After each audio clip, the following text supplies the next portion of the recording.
আসসালামু আলাইকুম। আজকে আমরা মোবাইল ফোনের কমন একটু সমস্যা থার্মাল ইরর নিয়ে আলোচনা করব।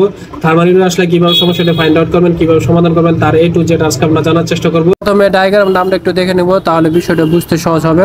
থার্মাল ইররে থার্মাল রেজিস্টারটি বেশিরভাগই সাব পিসিবিতে দেখা যায়। থার্মাল সার্কিটে দুটো রেজিস্টার ইউজ করা হয়, একটির নাম হচ্ছে R1 এবং আরেকটির নাম হচ্ছে R2।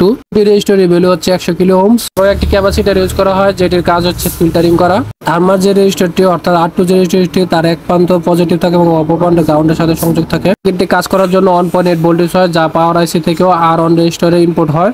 এই সার্কিটটি 1.8 কে প্রসেসিং করে 0.6 থেকে 0.9 ভোল্টেজ আউটপুট করে, যা ক্যাপাসিটরের মাধ্যমে ফিল্টার হয়ে সিপিইউতে গিয়ে সিপিইউকে সিগন্যাল দেয়। যদি 1.8 ভোল্টেজটি ইনপুট না হয় তাহলে টেম্পারেচার ইরর সমস্যাটা দেখা দিবে। আবার 0.6 থেকে 0.9 ভোল্টেজটি যদি সিপিইউতে না যায় তাহলে টেম্পারেচার ইরর সমস্যাটা দিবে। আবার R1 R2 রেজিস্টারের ভ্যালু যদি কম বেশি হয় অথবা যদি নষ্ট হয়ে যায় তাহলে এই টেম্পারেচার ইরর সমস্যাটা দেখা দিবে। এখানে আরেকটি বিষয় হলো, যদি 1.8 ভোল্টেজটি R1 ইনপুট না হয় তাহলে 1.8 ভোল্টেজটি আপনারা বোর্ডের যে কোনো জায়গা থেকেই 1.8 এ ইনপুট দিতে পারবেন। আমাদের হাতে থাকা মোবাইলটিতে টেম্পারেচার ইরর দেখানোর কারণ হচ্ছে এর যে ইনপুট 1.8 ভোল্টেজ তা মিস আছে। সময় স্বল্পতার কারণে আপনাদের মিটারের মাপটি দেখাতে পারিনি।